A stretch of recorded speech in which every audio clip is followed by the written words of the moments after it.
श्रद्धा, स्मृति और धर्म के प्रतीक हैं श्राद्ध।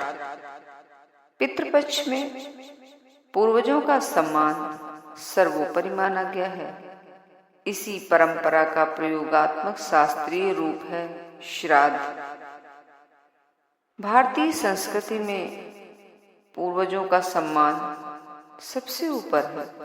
यह केवल एक धार्मिक कर्मकांड नहीं है, बल्कि स्मृति, श्रद्धा और उत्तरदायित्व का प्रतीक है। श्राद्ध स्मरण कराता है कि हमारी जीवन धारा पूर्वजों के योगदान से ही आज तक प्रभावित है। वैदिक सनातन धर्म ने पुनर्जन्म और कर्म विपाक जैसे सिद्धांतों को अंगीकार करते हुए श्राद्ध को प्रतिष्ठित किया। विष्णु धर्मोत्तर पुराण के अनुसार श्राद्ध की स्थापना भगवान विष्णु के वराह अवतार काल में हुई।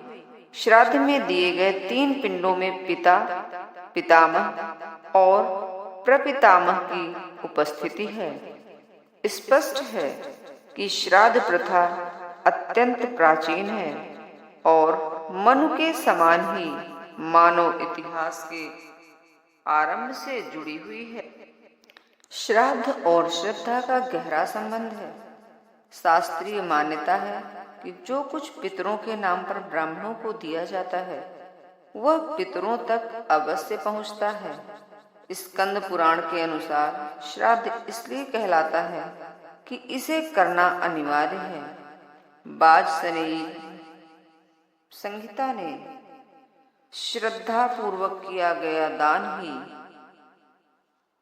सत्य के समान महत्व दिया है, क्योंकि सत्य की प्राप्ति केवल श्रद्धा से होती है।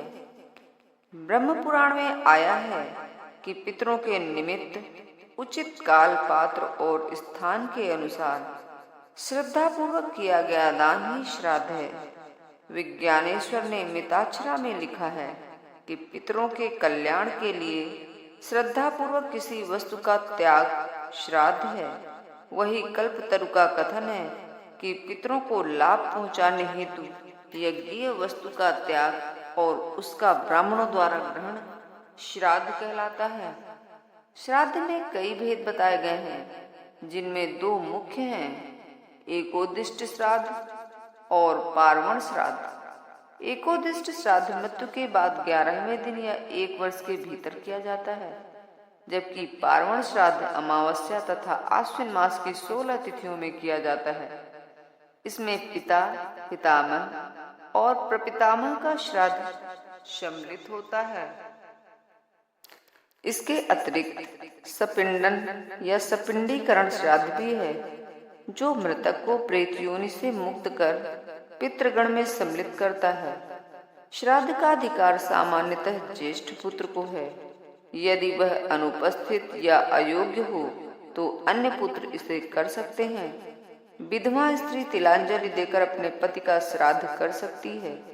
यदि पुत्र संयुक्त रूप से रह रहे हों तो सभी कृत्य ज्येष्ठ पुत्र ही करता है, किंतु यदि वे अलग अलग रहते हों तो वार्षिक श्राद्ध प्रत्येक पुत्र अलग अलग कर सकता है।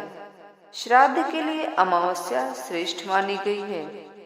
पराशर स्मृति ने व्यवस्था दी है कि यदि मृत्यु तिथि ज्ञात न हो तो कृष्ण पक्ष की अष्टमी, एकादशी या अमावस्या को श्राद्ध किया जा सकता है।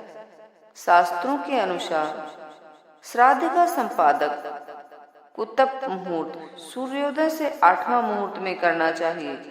श्राद्ध केवल पितरों की तृप्ति का साधन नहीं है, बल्कि जीवित संतानों के लिए भी एक सांस्कृतिक और आध्यात्मिक कर्तव्य है।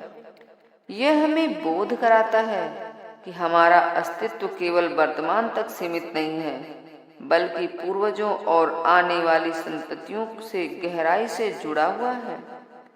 श्राद्ध भारतीय जीवन दर्शन का एक ऐसा स्तंभ है जो श्रद्धा, स्मृति, धर्म तीनों को एक सूत्र में बांधता है।